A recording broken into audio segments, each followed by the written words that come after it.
Bienvenidos a su programa de análisis sociopolítico Desenlace.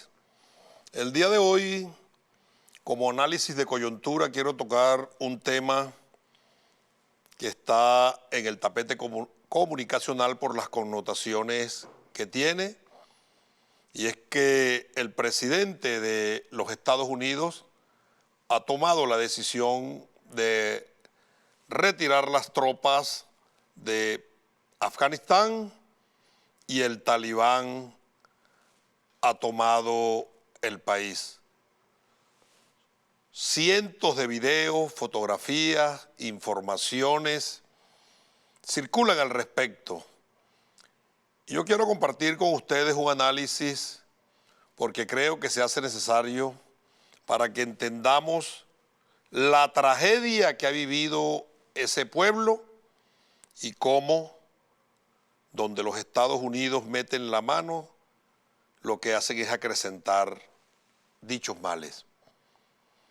Afganistán ha sido a lo largo del siglo XIX y siglo XX, fue un centro de importantes acontecimientos, desplazamientos de fuerza que nos permiten afirmar su importancia geoestratégica.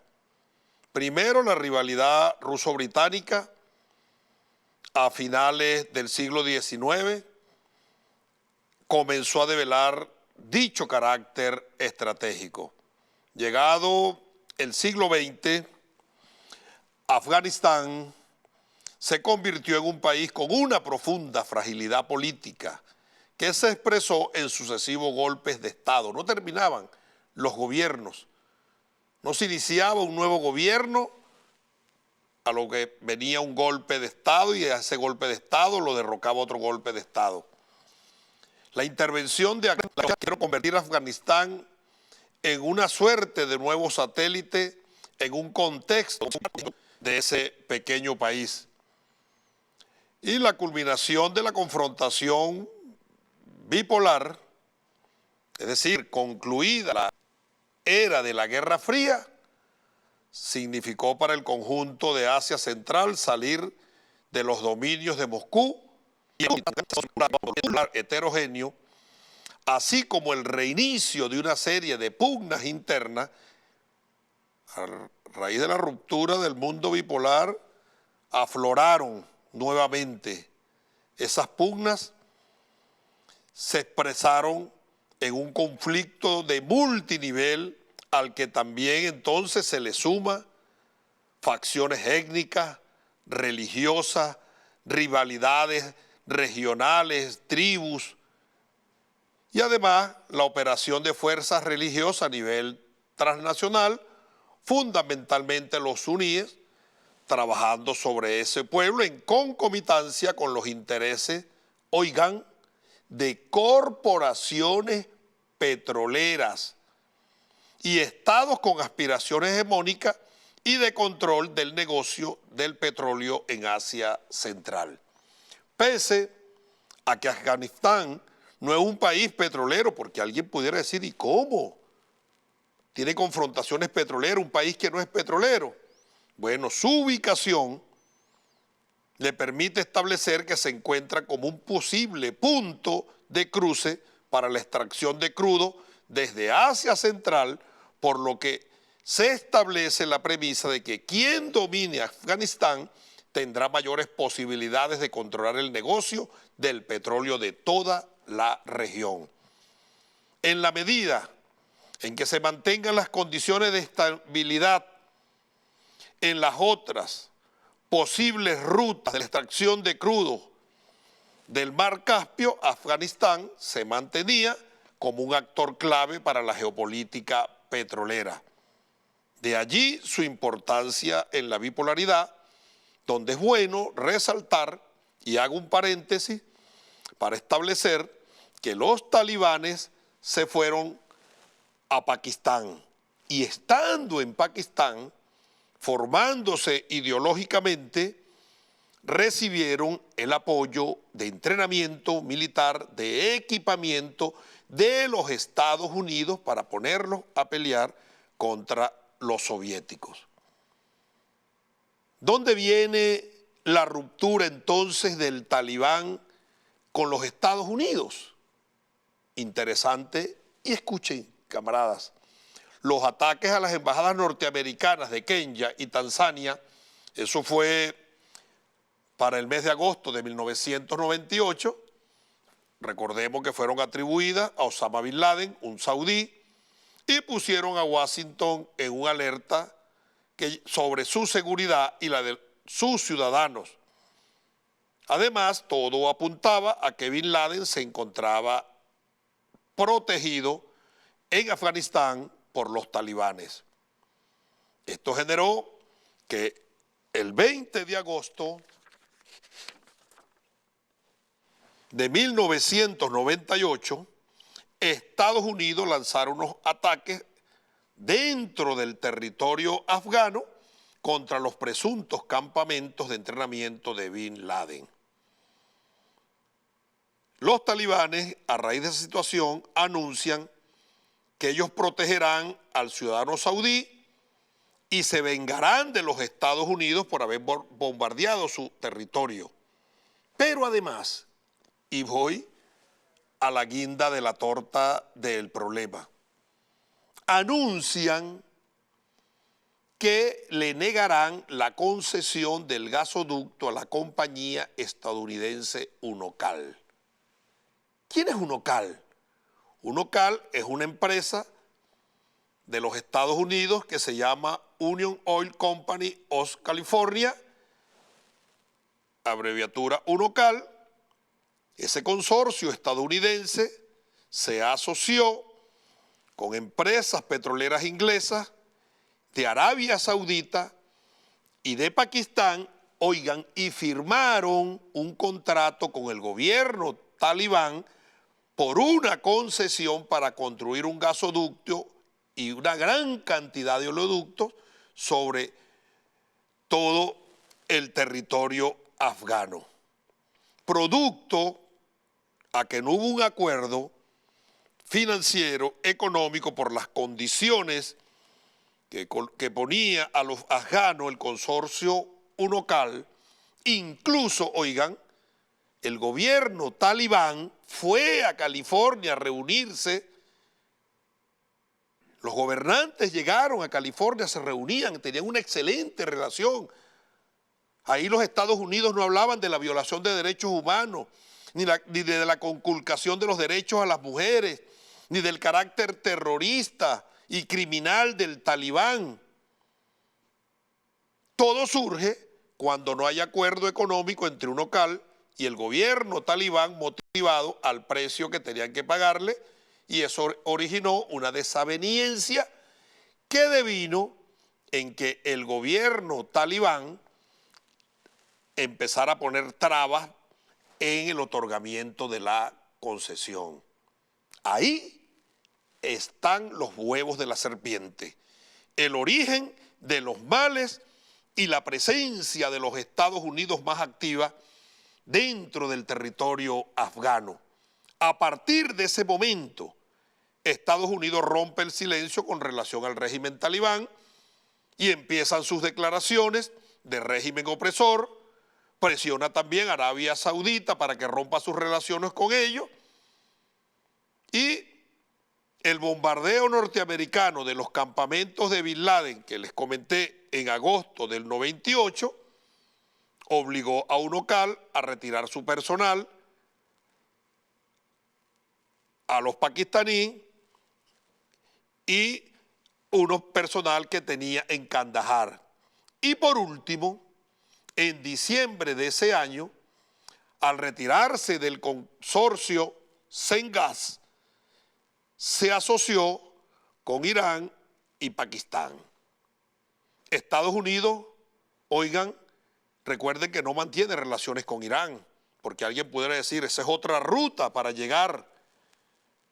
Desde 1979, cuando la Revolución Islámica llegó a gobierno, que sacó de allí o echó de allí al Shah de Irán, se rompieron las relaciones con los Estados Unidos. Es decir, que la única ruta factible para construir los oleoductos y los gasoductos era el territorio afgano. por lo que un oleoducto por ese territorio era inevitable. El control completo del territorio afgano por los talibanes no solo le permitía a los Estados Unidos negociar una concesión, sino que Estados Unidos y la administración Clinton, más específicamente, de esta forma, generando las condiciones con los talibanes, daban todo el apoyo a la compañía UNOCAL en la obtención de dicha concesión. Por lo tanto, esta lucha entre corporaciones transnacionales petroleras y el apoyo de algunos estados viene generada por desencuentros en la negociación. Y para los Estados Unidos, los acontecimientos de Kenya y Tanzania desplazaron entonces el interés en Afganistán de ser el punto de cruce del oleoducto a ser el centro de entrenamiento de terroristas, y la prioridad a partir de ese entonces para Washington será la captura de Bin Laden. Por lo tanto, la mayor preocupación para los Estados Unidos era capturar a Bin Laden. De momento parecía, como lo llaman especialistas en el tema, haber terminado una fase del gran juego.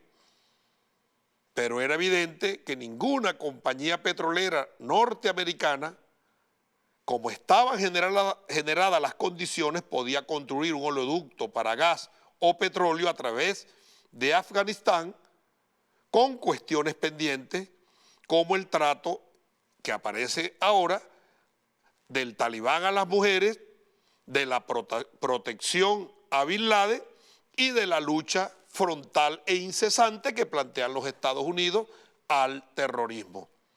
Es así como en el año 2001 se desarrolla la invasión a Afganistán con el eslogan "Lucha contra el terrorismo", que el gobierno de George Bush atribuyó la autoría de los ataques del 11 de septiembre. Es bueno que lean, una recomendación personal, el libro de Terry Mason, La terrible impostura, donde él hace ver que las torres gemelas del World Trade Center de Nueva York no se cayeron por los aviones, sino que fueron implosionadas. Es imposible, desde el punto de vista científico, técnico y de ingeniería, que un edificio se derrumbe hacia abajo si no tiene atascadas en las bases cargas explosivas, que el impacto de un avión no genera tal acción. En ese libro que recogieron, La terrible impostura, establece Mason que fue originado para abrir a los Estados Unidos el control del mundo a través de la lucha contra el terrorismo. Aprobaron, recuerden, la famosa ley patriota que le daba jurisdicción a los Estados Unidos de intervenir en cualquier país militarmente luchando contra el terrorismo. El Congreso quintuplicó los recursos para la lucha contra el terrorismo y además surge una nueva teoría de guerra que se llamó la ataque a los Estados Unidos o a alguna nación o a sus ciudadanos, ellos podían generar acciones bélicas.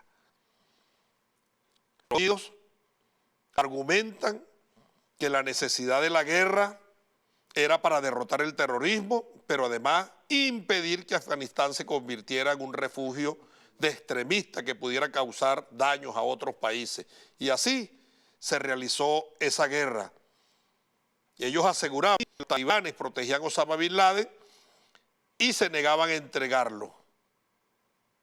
En el año 2004, con un gobernante de los Estados Unidos, los talibanes seguían combatiendo. Ellos siempre siguieron combatiendo. Tenían mucho apoyo, tenían mucha fuerza, tenían muchos dólares, muchas armas. ¿De dónde sacaban el dinero? Ellos lo aducen a la minería ilegal, al cobro de impuestos y al tráfico de drogas. Yo quiero recordarles a ustedes que Salem Bin Laden, hermano de Osama Bin Laden, era socio de Precos Bush, padre de George Bush, el padre de George W. Bush, en una empresa que se encargó de la construcción en Europa que se llamaba Carlyle Group. Son socios, por eso es que los Estados Unidos, para luchar contra los soviéticos, utilizaron a los talibanes a través de la intermediación de Osama Bin Laden. Tal vez no les fue útil y lograron el argumento de la lucha contra el terrorismo. Lo cierto es que hay cifras que hablan que los talibanes obtenían ingresos hasta de 1.500 millones de dólares al año. Una cifra que se fue incrementando y los Estados Unidos, para justificar que cuando ellos llegaron a Afganistán tenía 70.000 hectáreas de sembradío de amapola y ahora que se van tiene, oigan, 323.000. Del procesamiento de la flor de la amapola, que sale una resina, sacan el opio y de ese bagazo luego sacan la heroína. Es decir, que la mayoría de la amapola que se produce en el mundo para producir el opio y para producir la heroína se cultiva en Afganistán. Ese es el saldo que deja los 20 años de los Estados Unidos y que ahora se lo quieren endilgar al talibán cuando quien gobernó ahí lo impusieron ellos. También es bueno recordar que los talibanes dicen que hacían dinero cobrando impuestos a las personas que viajaban dentro del territorio a través de negocios de telecomunicaciones, de electricidad y de minería. Y hago un paréntesis. ¿Quién impuso el gobierno? ¿Quién tenía el control total de ese país? ¿No eran los Estados Unidos? La guerra más larga y más onerosa que ha tenido los Estados Unidos, pero también yo pudiera aducir el fracaso más estrepitoso.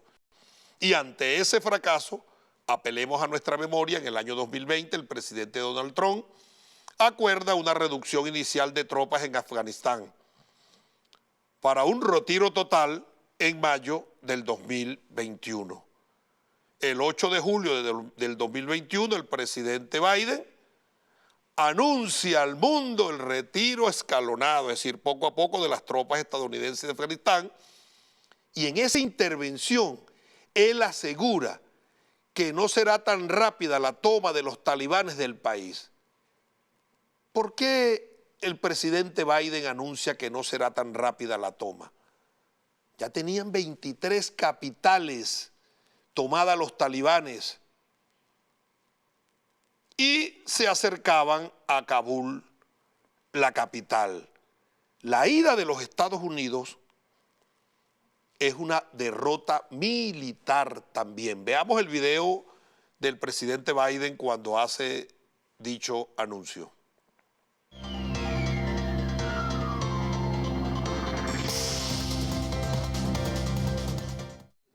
¿La toma de los talibanes en Afganistán ya es inevitable? No, no lo es, porque tenemos las tropas afganas que tienen 300.000 efectivos bien equipados. También equipados como cualquier ejército del mundo, y una fuerza aérea contra tal vez unos 75.000 talibanes. No es inevitable. Señor presidente, muchas gracias. Su propia comunidad de inteligencia ha evaluado que el gobierno afgano probablemente colapsará. Eso no es verdad. ¿Puede aclarar lo que han dicho sobre si eso ocurrirá o no? Eso no es cierto. Ellos no llegaron a esa conclusión. Entonces, ¿cuál es el nivel de confianza que tienen de que no va a colapsar? El gobierno y los dirigentes afganos tienen que unirse. Está claro que tienen la capacidad de mantener el gobierno en funciones. La cuestión es, ¿generarán el tipo de cohesión para hacerlo? No se trata de si tienen la capacidad. Tienen la capacidad, tienen la fuerza, tienen el equipo. La cuestión es, ¿lo harán? Señor presidente, algunos veteranos de Vietnam ven ecos de su experiencia en esta retirada de Afganistán. ¿Ve algún paralelismo en esta retirada? ¿Y lo que ocurrió en Vietnam con algunas personas sintiendo? Ninguno, en absoluto cero. Lo que pasó fueron brigadas enteras rompiendo las puertas de nuestra embajada, 6, si no me equivoco. Los talibanes no son el sur, el ejército de Vietnam del Norte no son ni remotamente comparables en términos de capacidad. No va a haber ninguna circunstancia en las que vean gente siendo rescatada del techo de una embajada de Estados Unidos, desde Afganistán. No es en lo absoluto comparable. Así que la pregunta ahora es, ¿a dónde van desde aquí? Eso aún no se sabe, pero la probabilidad de que los talibanes se apoderen de todo y sean dueños de todo el país es muy poco probable.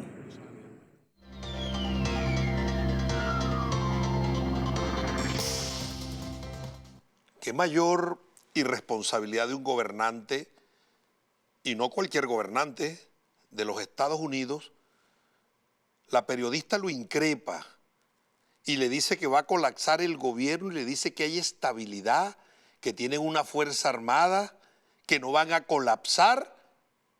Bueno, no había terminado la rueda de prensa cuando el presidente, impuesto por ellos en Afganistán, todo su gabinete y niveles medios de gobierno ya habían huido del país.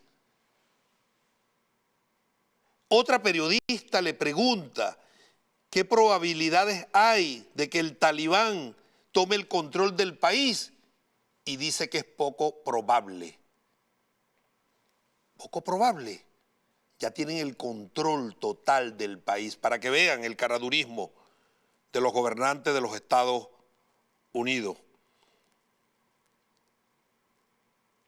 Además, nos llama poderosamente la atención que él solicita 5.000 hombres para garantizar la retirada de las transnacionales, de los trabajadores de las transnacionales, de la gerencia, funcionarios, ciudadanos norteamericanos, personal de la embajada.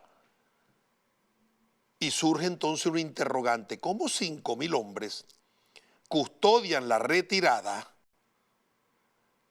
con una invasión de más de 150.000 talibanes con los niveles de agresividad que ellos tienen y no hubo ningún enfrentamiento? Oigan, eso fue acordado. Le entregaron el país a los talibanes.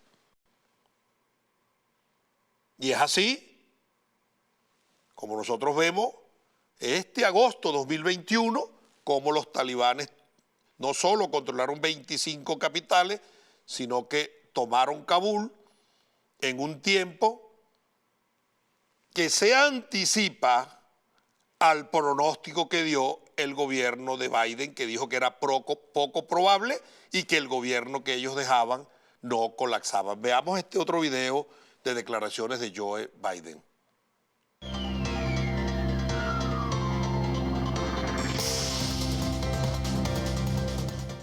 Llegamos a Afganistán hace casi 20 años. Nuestra misión en Afganistán nunca fue la construcción de una nación. Nunca se supuso que fuera a crear una democracia unificada y centralizada. Los líderes políticos de Afganistán se rindieron y huyeron del país. El ejército afgano colapsó. Las tropas estadounidenses no pueden ni deben luchar y morir en una guerra que las fuerzas afganas no están dispuestas a luchar por sí mismas. Sé que mi decisión será criticada, pero prefiero recibir esas críticas que pasar esta decisión a otro presidente de Estados Unidos. Me mantengo firmemente con mi decisión. Después de 20 años, aprendí a la mala que nunca iba a existir un buen momento para retirar nuestras tropas.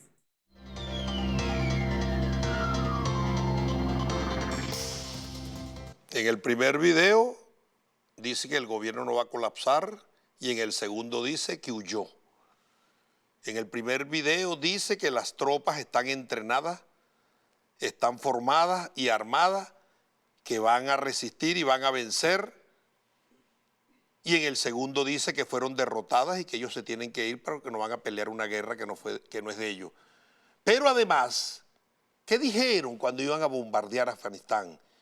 Llegó la liberación de ese pueblo, llegó el progreso, llegó la paz, llegaron los derechos humanos.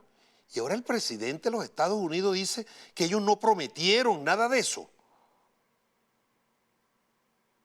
¿Qué deja?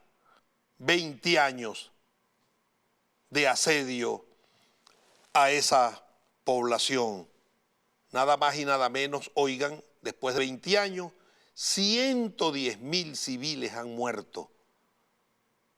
69.000 soldados y policías afganos han muerto. 51.000 talibanes aniquilaron en combate. 2.400 efectivos militares de los Estados Unidos murieron allí. Y además de ello, 20.000 militares estadounidenses que resultaron heridos o mutilados como secuela de enfrentamientos y combate. 450 militares británicos, 72 periodistas que fueron a cubrir fuentes murieron allí. Se habla de que el costo de esta guerra, 2 billones de dólares. Después de 2 billones de dólares, después de más de 200.000 muertos, después de más de 150 misiones de bombardeo, como fracasaron en la construcción de los oleoductos y los gasoductos, se van de Afganistán y las imágenes son dantescas. Nosotros vimos una película que se llama World War Z, Guerra Mundial Z por Zombie. Bueno, allí, esta es la película. Cuando nosotros comparamos esta película, que es ficción, colócamelo allí, como los zombies, colócame la siguiente imagen, colócala por favor, me copia el video. Oigan, esta es la película y la realidad supera a la ficción. Esta es la película Los zombies cuando toman el aeropuerto y esta es la realidad de lo que pasa en Afganistán.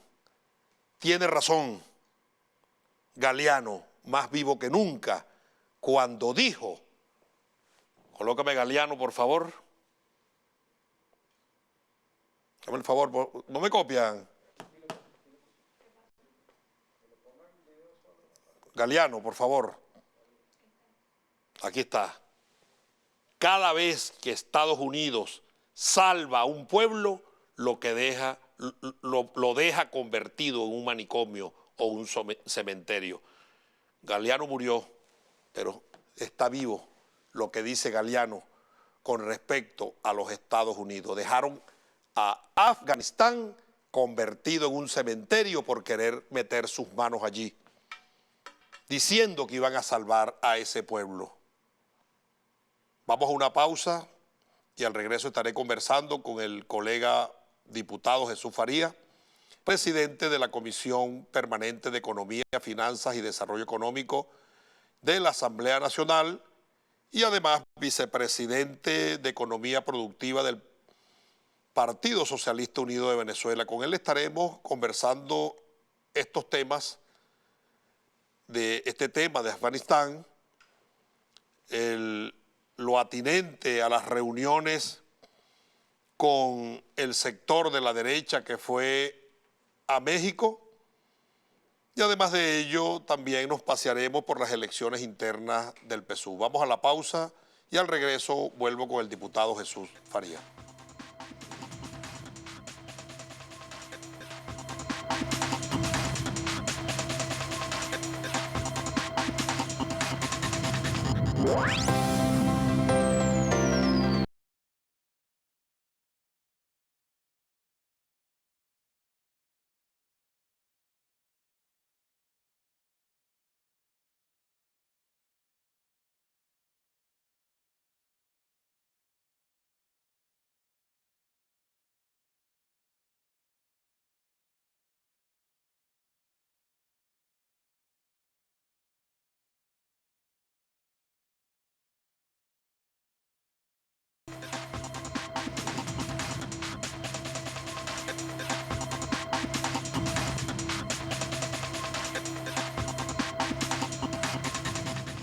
Continuamos con su programa de análisis sociopolítico Desenlace y en este segmento voy a conversar con el camarada diputado, colega parlamentario Jesús Faría. Bienvenido.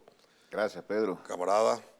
Al ir a la pausa, antes hice un análisis de coyuntura sobre la situación en Afganistán, porque los grandes medios hegemónicos globalizados quieren encarrilar a toda la población mundial con lo que ellos creen que es su verdad o lo que ellos quieren que los ciudadanos sepan de Afganistán, su fake news, su posverdad y lo que los favorezca a ellos. ¿Cuál es tu criterio, tú que a la sazón fuiste formado en Alemania y en la Unión Soviética, de esa situación y el desenlace ahora con el retiro de las tropas? Gracias, Pedro, por la invitación. Te felicito por esa argumentación tan completa en relación al tema afgano, que es de gran actualidad. Revela la esencia del imperialismo. Los Estados Unidos han estado en Afganistán no por 20 años, por 40 años.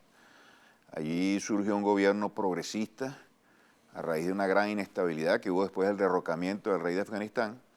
Impulsó políticas de largo alcance, alfabetización para las mujeres, la incorporación de las mujeres, reforma agraria, cosa muy positiva. Obviamente la Unión Soviética le brindó apoyo, como brinda a Cuba y a todos los movimientos, le brindó a todos los movimientos progresistas del mundo. Firmaron un acuerdo de apoyo militar y se aplicó eso en su momento, cuando la inestabilidad crecía en ese país, y en ese momento ya los norteamericanos estaban en Afganistán desestabilizando este gobierno progresista, como lo hace en cualquier país del planeta. Eran acciones de la Guerra Fría. Sí, era en el marco de la Guerra Fría, de la gran confrontación entre dos sistemas. En aquel entonces existían los muyahidines, que quizás tú lo recuerdes, los luchadores por la libertad, algo así se traduce esa palabra, y esos eran los protegidos de la CIA.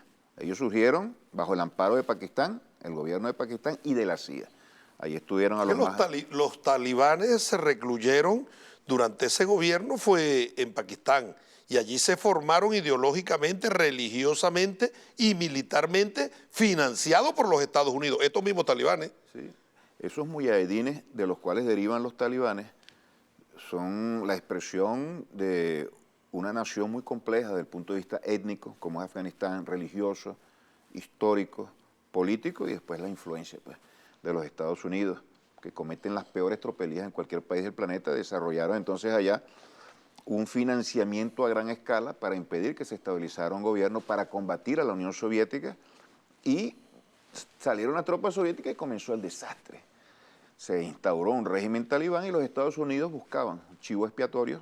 Se había disuelto la Unión Soviética para desarrollar una política de terror, esta vez sin ningún tipo de limitación y restricción. La restricción estaba establecida por la Unión Soviética y sus poderíos. Y había disuelto. Había que crear un enemigo para avanzar en una confrontación mundial, y ahí es donde surge el terrorismo. Exactamente, eso que tú describiste allí, eso encaja perfectamente en la verdad. ¿Tú estás de acuerdo con Terry Mason cuando en su libro La terrible impostura establece que muchas de las acciones no se suscitaron y que en todas Israel y los Estados Unidos son los grandes ejecutores?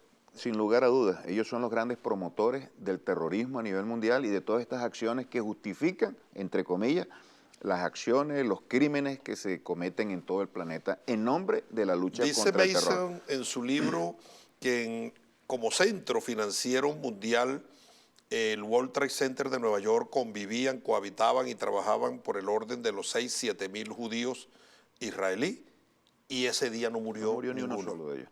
Exactamente, esa teoría tiene bastante soporte, tiene bastante sustento y se corresponde plenamente con lo que ocurrió. ¿Que el avión que cayó en el Pentágono nunca cayó? No, no fue un avión, parece que fue un misil. Ahí es la teoría que nunca cayó nada allí, nunca cayó nada. Había una estructura que estaba en proceso de reconstrucción, no había absolutamente nadie trabajando en ese momento allí, no fue un avión, sino un misil el que se disparó en contra del Pentágono. Son teorías, yo no le pongo absolutamente ninguna duda a esas teorías, porque los Estados Unidos funcionan de esa manera, y sobre todo la CIA, con sus operaciones encubiertas, con sus acciones absolutamente descaradas en los actuales momentos, pero son capaces de tumbar gobiernos, asesinar a presidentes incluso en los Estados Unidos y crear caos para ¿A que qué- se a qué imponga crees tú- la ley de los más fuertes, que en este caso es la ley de los Estados Unidos, en este mundo unipolar. ¿A qué todavía. crees tú, Jesús, que obedece en este momento de la coyuntura política mundial que los Estados Unidos hayan decidido retirar sus tropas totalmente de Afganistán? Es el reflejo de un fracaso, de una derrota estrepitosa. Tú decías que la mayor, no me atrevería a decir que fue la mayor, creo que lo de Vietnam fue más dramático, más tortuoso para la política norteamericana. Pero es la guerra y más más costosa, más aplastante. onerosa. Sí, es así, 100.000 Y la- millones por año. Y la más larga, 20 años. Sí, exactamente, la más larga, no fue donde murieron la mayor cantidad de personas, ni tampoco la que tuvo el mayor impacto cultural, ético, moral, político y militar, pero es un terremoto político para los Estados Unidos. ¿Cómo justifican ellos, después de 20 años, ese gasto exacerbado y sus opiniones, momentos antes de retirarse, que este desenlace se haya dado de esa manera tan violenta y brutal para ese pueblo? Es una derrota, como tú lo decías, militar, pero también es una derrota política.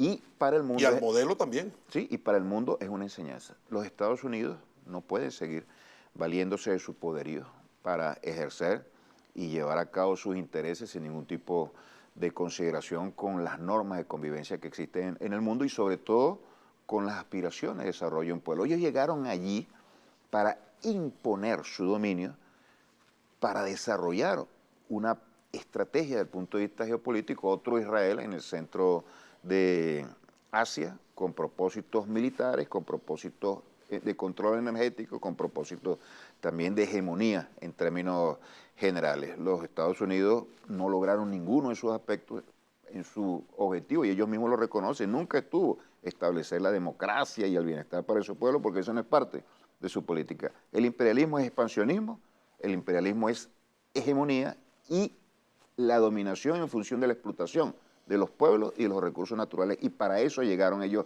a Afganistán, para explotar ese pueblo, para colonizarlo y sobre todo para controlar a otros pueblos muy cercanos y poner allí un desafío a la Unión Soviética y posteriormente a Rusia.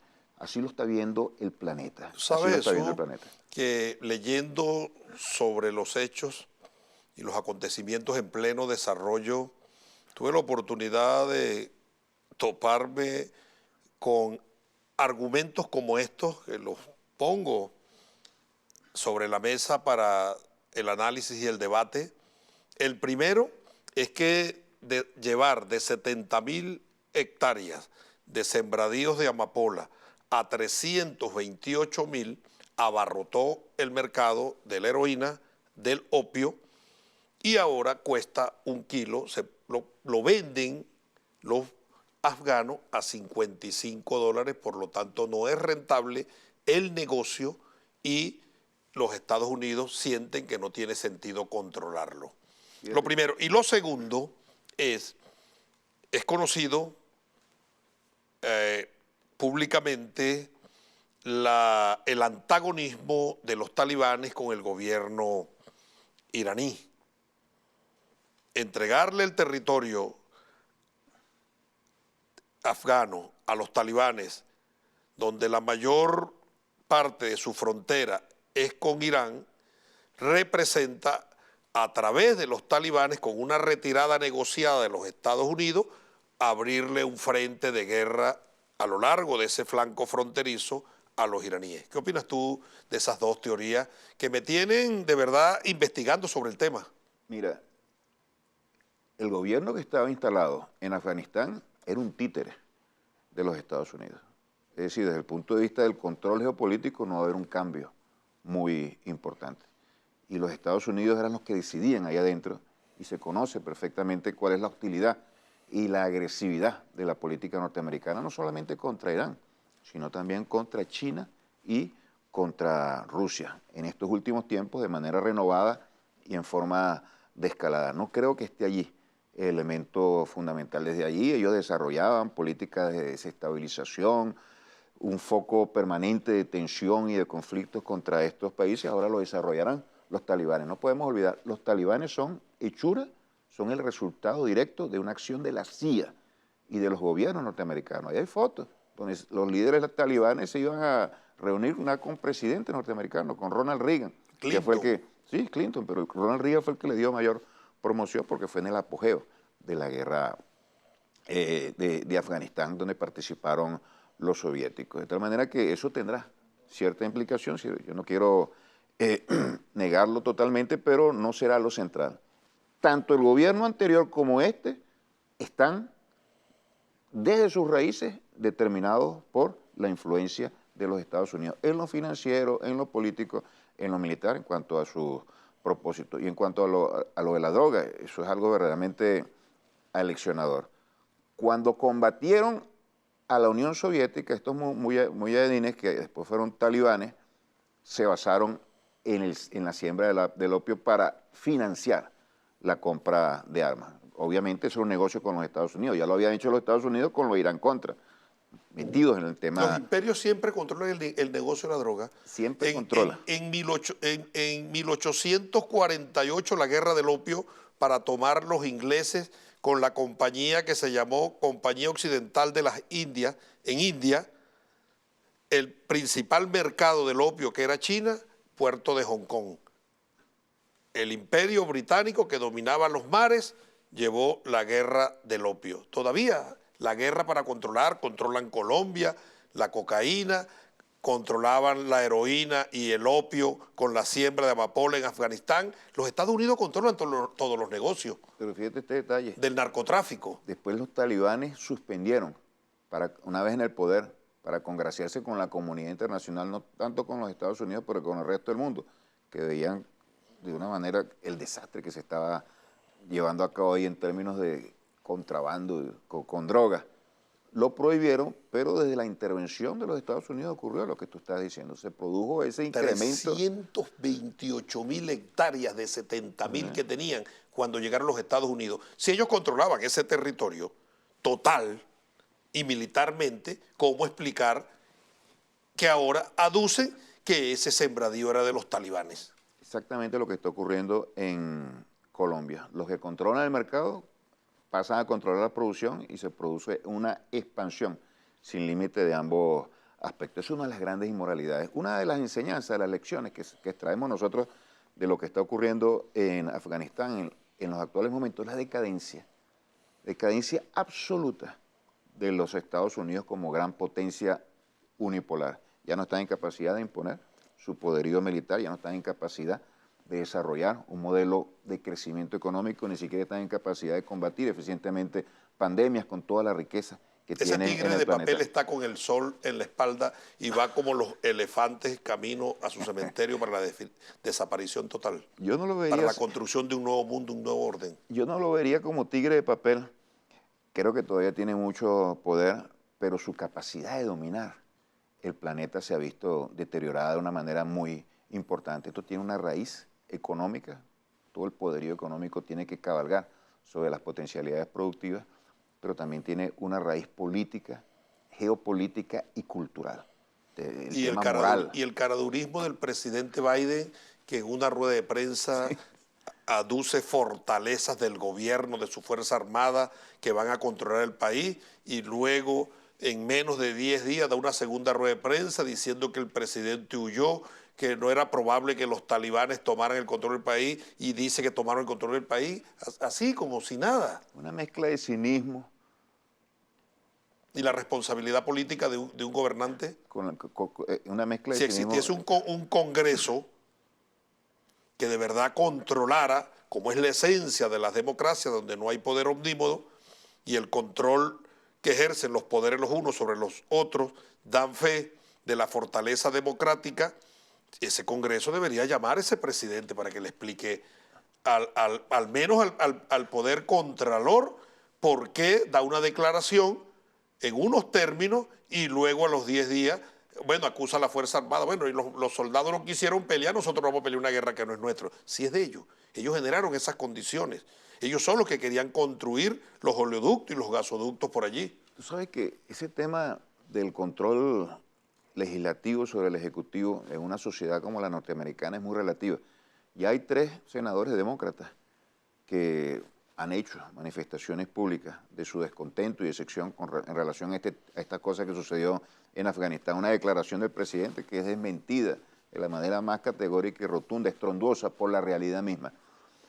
Ahora bien, en la historia de los Estados Unidos se han dado episodios donde se monta todo un entramado allí y supuestamente hay mecanismos de control, pero la esencia del sistema queda intacto. Cuando la guerra de Vietnam, bueno, toda la sociedad o buena parte de la sociedad condenó esa guerra y eso no impidió que después se realizaran guerras en Irak, en Yugoslavia, en Libia, en Siria. 66% dice la encuesta de los encuestados norteamericanos o población norteamericana repudia la actuación de Joe Biden en el caso de Afganistán. Ahora, porque hubo la Ahorita, derrota. de hoy, Exacto. 66%. Ahorita porque hubo la derrota, pero es un pueblo que está influenciado por el poder cultural que tiene el gran capital ahí, la oligarquía financiera, que domina no solamente la economía, sino la mente, la psicología de la masa, los políticos, etcétera, la cultura de una nación, y cuando se inició esa guerra todos estaban a favor de ellos.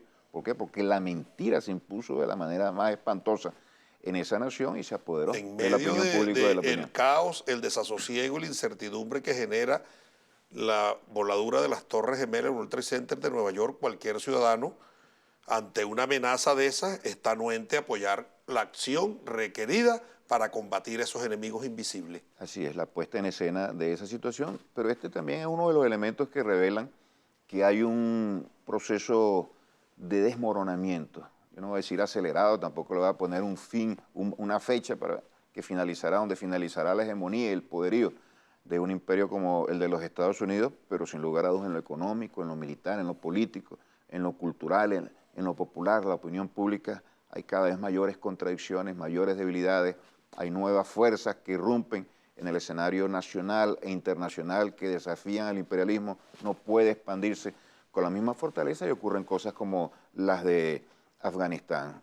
Un ejército de guerrilleros que no tienen sino armas de las más normales, de las más convencionales, derrota al ejército de la nación más poderosa desde el punto de vista científico, militar y económico del planeta. ¿Y cuál es la enseñanza para el pueblo venezolano, aterrizando en lo concreto, donde hay sectores que piden invasión, que piden intervención de los Estados Unidos en los asuntos internos, haciendo paralelismo con esta situación de Afganistán? Hay dos.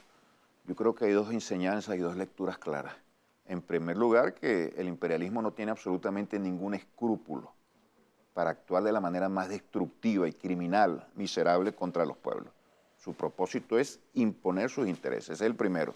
Y que podría hacerlo en el caso venezolano y no lo ha podido hacer por la enorme fortaleza de la revolución bolivariana y sobre todo la unidad del pueblo y la unidad cívico-militar. Esa es la primera, que esa amenaza es real y que esa amenaza tiene que tener a las fuerzas revolucionarias realmente unidas y muy alertas. Y la segunda es que todos aquellos que piensen que aliándose o subordinándose a los Estados Unidos puedan garantizar la tranquilidad al frente de una nación con un gobierno títere impuesto por los Estados Unidos y que lo van a defender por siempre, no, eso no va a ocurrir. Los Estados Unidos se deshacen de sus marionetas, de sus lacayos, cuando estos les son inservibles. Y eso ha ocurrido con Noriega, ocurrió con Trujillo en Dominicana, ocurrió con el mismo Pérez Jiménez en Venezuela y ha ocurrido con todos los dictadores que cumplen su función al servicio de los Estados Unidos y cuando se agota Pinochet.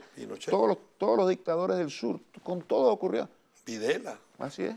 Dejaron de apoyarse porque ya no tenían absolutamente nada que ofrecerle a la política norteamericana, más bien representaban una carga y los dejaron caer. Quien sí tiene que ofrecerle a la política es el compañero presidente Nicolás Maduro, y como campeón de la paz auspició y generó las condiciones objetivas y subjetivas para sentar a la derecha reaccionaria, golpista, apátrida y arrodillada al imperialismo en la Ciudad de México, lo cual conllevó a la firma el día 13 de agosto de un memorando de entendimiento. Para escuchar tus criterios al respecto, vamos primero a una pausa y al regreso hablaremos de este tema. Perdone, camarada.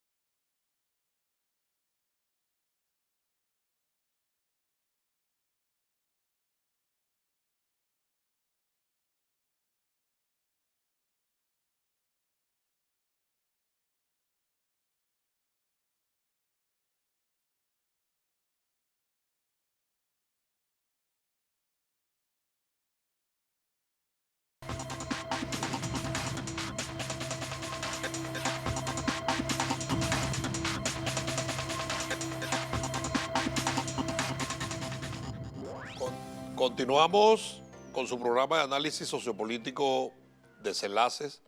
Estamos conversando con el camarada diputado Jesús Farías. Quedó un interrogante al aire, y es que el pasado 13 de agosto en Ciudad de México hubo una reunión abonando el terreno para la paz entre el gobierno revolucionario del compañero presidente Nicolás Maduro, quien le dio credenciales plenipotenciarias al presidente de la Asamblea Nacional, el compañero Jorge Rodríguez, y un sector de la derecha más reaccionaria que se hace llamar la Plataforma Unitaria, que no es tan unitaria porque ayer en la Asamblea Nacional algunos sectores de la oposición reclamaban que por qué ellos no fueron invitados a esa reunión. Pero así está la derecha, así está la oposición. Ese es un reflejo de la realidad. Lo importante es que se firma ese memorándum de entendimiento y hay aspectos fundamentales. El primero, el reconocimiento al gobierno del compañero presidente Nicolás Maduro. Fue cernido un manto de dudas con fines insurreccionales, atentatorios contra la paz, a hacer ver que había un gobierno interino y le dieron reconocimiento a algunos países, a ese adefesio, a esa locura. Y ellos creen que al reconocerlo le dan legalidad.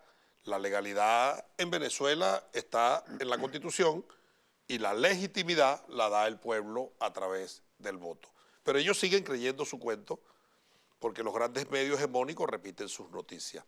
Y el otro aspecto fundamental es que se abre un frente común en la lucha para abogar ante el imperio por el levantamiento de las sanciones unilaterales, el desbloqueo de las cuentas y abonar el terreno para la paz. Y el tercer aspecto, se establece como premisa fundamental que las diferencias políticas que existan se dirimen electoralmente, pero reconociendo al árbitro y no con la manipulación de que si ganan cobran y si pierden ciernen un manto de dudas sobre el proceso, satanizan y estigmatizan al árbitro para decir que no fue transparente y entonces cantan fraude como lo hacen, no en Venezuela, sino ese es un modus operandi del imperialismo y de la derecha reaccionaria en el mundo entero.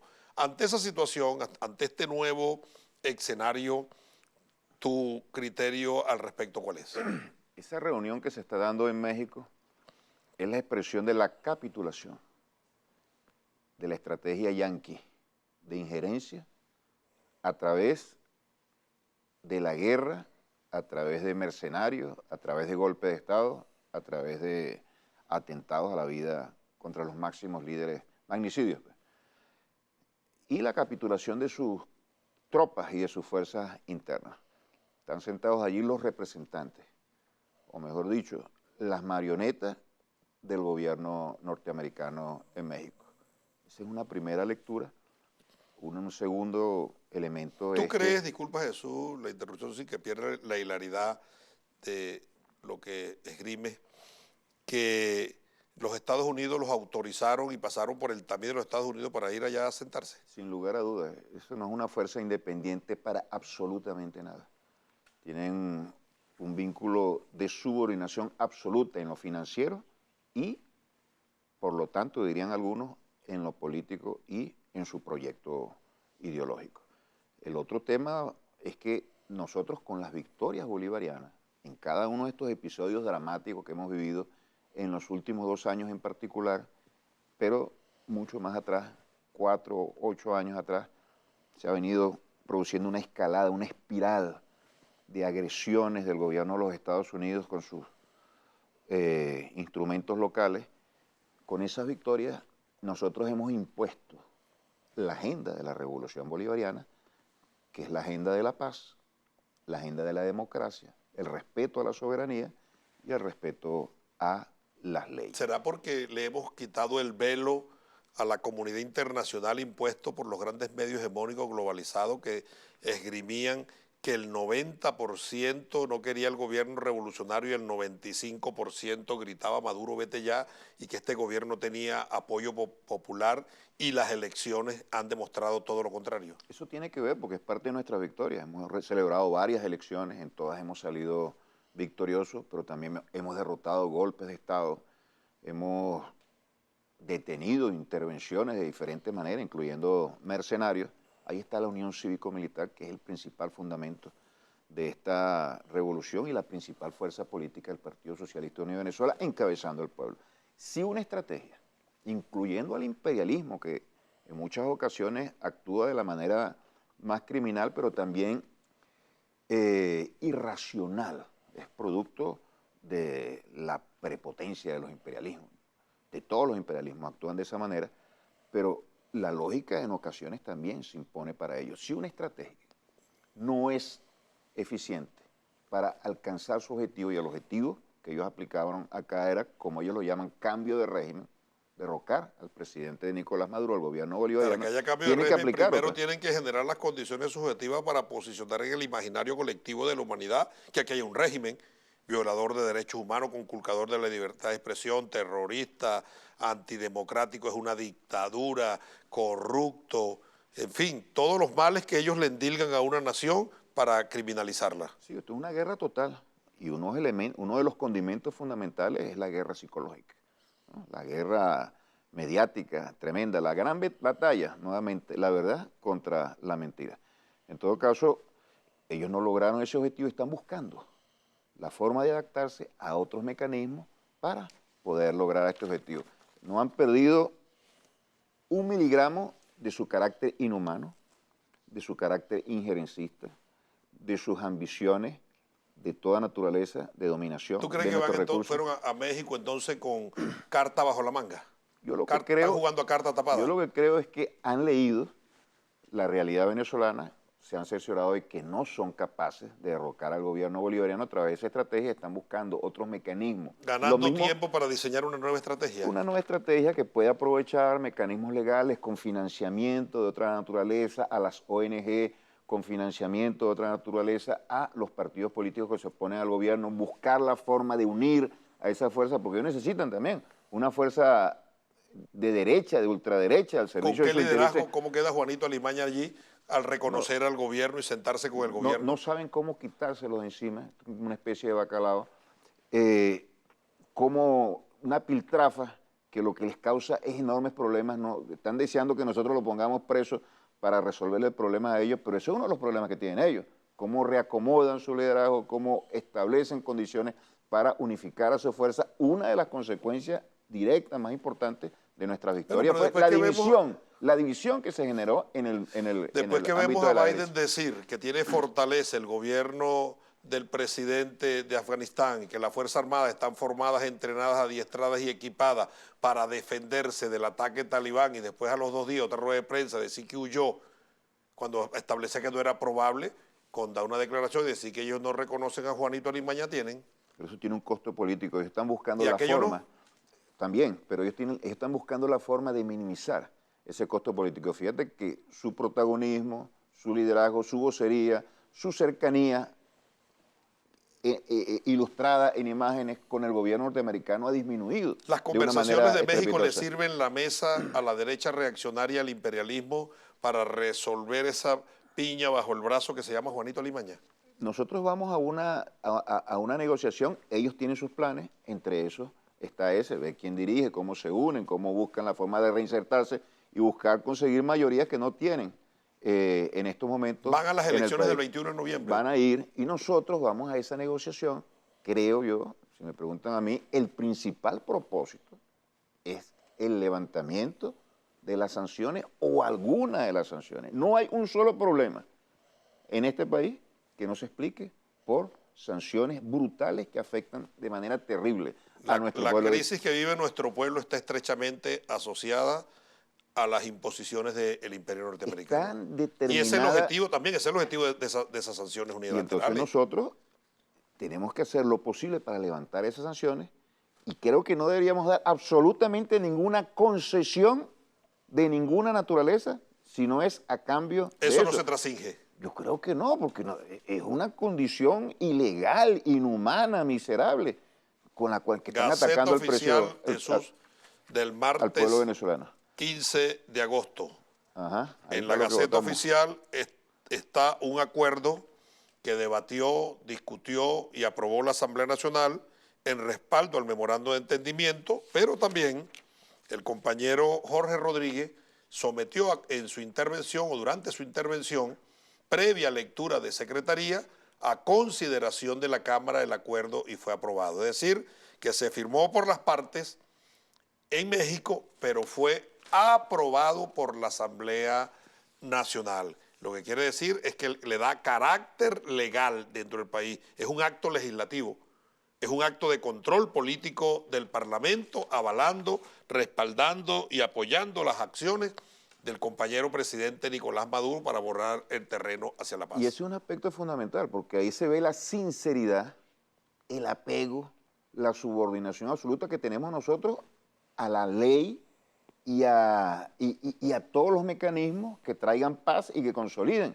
Dentro del marco democrático. Exactamente, la democracia en nuestro país, sin ir más allá de lo que nosotros estamos defendiendo como estas república y como condiciones- ley. Y ellos, nosotros siempre tendremos la duda, incluso en México, si no están utilizando este diálogo como un mecanismo para ganar tiempo, para que las sanciones generen mayores efectos negativos sobre la población y obtener algunas ganancias en próximos procesos. En el pasado ellos nunca han podido cumplir con la palabra empeñada y con los acuerdos que han sido establecidos en el diálogo. Nosotros tendremos que seguir hacia adelante. Escenario, ellos buscan ganar tiempo para mejorar las condiciones subjetivas hacia futuras batallas electorales, pero ya hay una que tiene fecha, 21 de noviembre.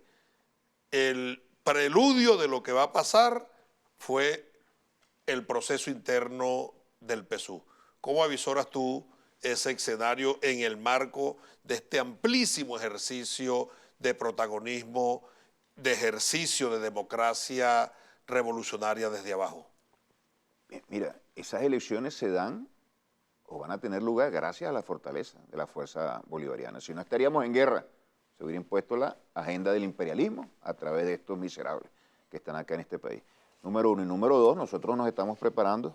Tenemos que felicitar al Partido Socialista Unido de Venezuela, a su militancia, a todo el pueblo chavista y a la comisión electoral que encabeza nuestro querido camarada Diosdado Cabello por ese ejemplo de ejercicio democrático, participativo que tuvimos nosotros en el marco de las elecciones primarias. Nosotros no solamente estamos hablando de democracia, sino que la estamos practicando a un nivel desconocido en la historia de nuestro país y eso lo estamos haciendo en época de profunda crisis y agresión, de guerra. Imagínate hacer unas elecciones internas en medio de una guerra en la que estamos nosotros inmersos en este momento, porque es una guerra la que nos tiene sometidos. Y número dos, cuando siempre existe el peligro de fractura, fraccionamiento, divisiones, peleas internas. Aún así, nosotros fuimos a ese desafío para ejercer un derecho, para apegarnos a un principio que nos es muy de un enorme valor como es la democracia y salimos ilesos en cuanto a esos riesgos que siempre están acompañados con estos procesos electorales. Fíjate, todos los procesos de esta naturaleza en el pasado, en los partidos del puntofijismo, cuando se trataron de dar este tipo de elecciones, los partidos quedaban divididos. Pues nosotros fuimos, vamos fortalecidos, vamos unidos, la unidad es la principal fuerza que tiene nuestro pueblo, sobre todo después del fallecimiento trágico del comandante Chávez, y eso nosotros podemos hacer un balance, y esas elecciones son altamente positivas, no solamente para el Partido Socialista Unido de Venezuela, sino para el país, porque un Partido Socialista Unido de Venezuela sólido, arraigado, con prestigio, con capacidad de movilizar, es la principal garantía para el desarrollo de la democracia en el país. No solamente lo hemos evidenciado en los últimos 2 años, sino en 20 años de proyecto El bolivariano. tiempo es inexorable. Pero antes de escuchar tu comentario final, yo voy a aprovechar mi programa, mi espacio, para hacer una aclaratoria a propósito de las elecciones internas. Hay sectores de la derecha reaccionaria, los enemigos históricos de los procesos de liberación nacional de nuestro pueblo, que para cernir un manto de dudas y tratar de enlodar este hermoso proceso, dicen, ¿cómo es eso que fueron unas internas y hubo candidatos que fueron designados? Y manipulan camaradas que dicen, bueno, se burlaron, ¿para qué votamos? ¿En qué condiciones se fue a las elecciones? Artículo 43. La norma del reglamento dice, se considerará candidato electo, candidata electa en las primarias, él o la que obtenga más del 50% de los votos válidos. Oiga, ¿quién ganaba?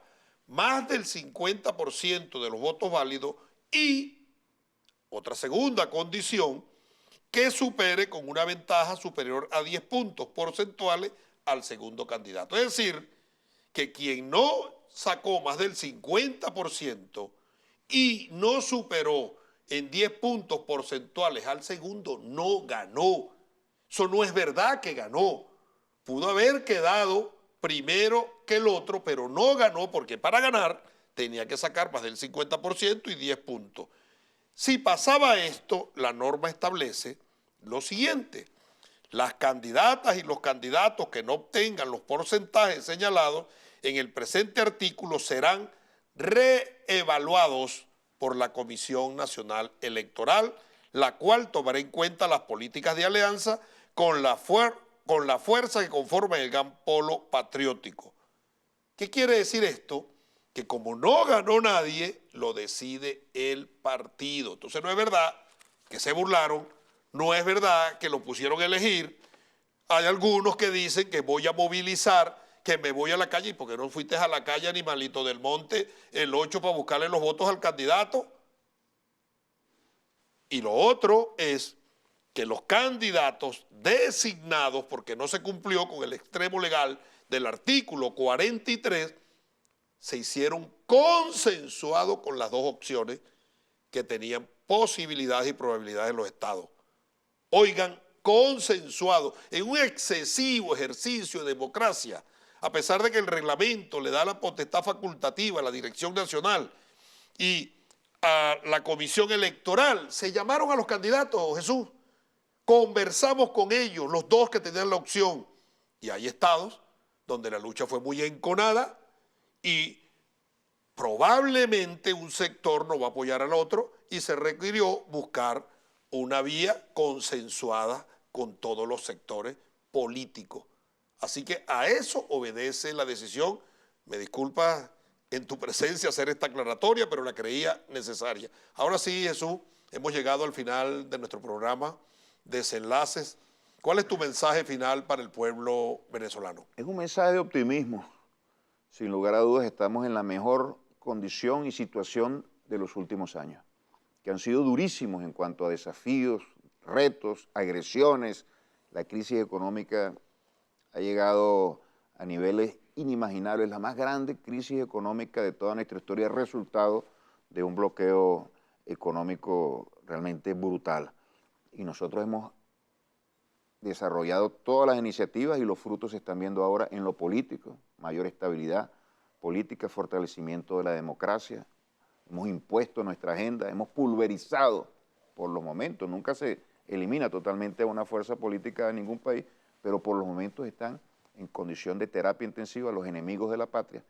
Hemos derrotado al imperialismo. El imperialismo tiene múltiples problemas, incluyendo Afganistán, en el planeta. Ojalá que entren en sindéresis por un tiempo, al menos, que nos permita a nosotros desarrollar nuestras políticas. Habrá mejores condiciones en lo económico, donde la economía comienza a moverse en la dirección ascendente, inversiones privadas, la producción petrolera comienza a aumentar, el Estado comienza a manejar mucho mejor los recursos con criterio de escasez y sobre todo evadir las sanciones. La clase obrera asume mayores responsabilidades al frente de las empresas básicas del Estado, que son muy importantes. Hay razones para ser optimistas, hay razones más que evidentes para mantenernos unidos y nosotros vamos a superar este desafío y el año entrante y el final de este año y el año entrante será un año de grandes cambios en beneficio fundamentalmente del pueblo venezolano, porque en estos momentos, con esto culmino, la tarea fundamental y esencial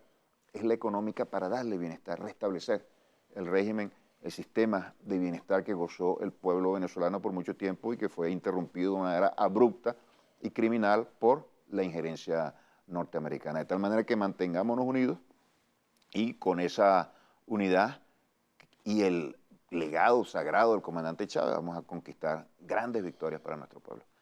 Ustedes lo escucharon, camarada Jesús Farías. Hay razones para estar optimistas, razones para seguir luchando rumbo a las grandes victorias del pueblo venezolano para entrar al 2022 hacia nuevos derroteros de progreso, prosperidad y desarrollo para que viva la patria y no muera la esperanza. Gracias, Jesús, por la atención prestada y gracias a ustedes por la atención también a su programa Desenlace. Hasta la próxima oportunidad.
What?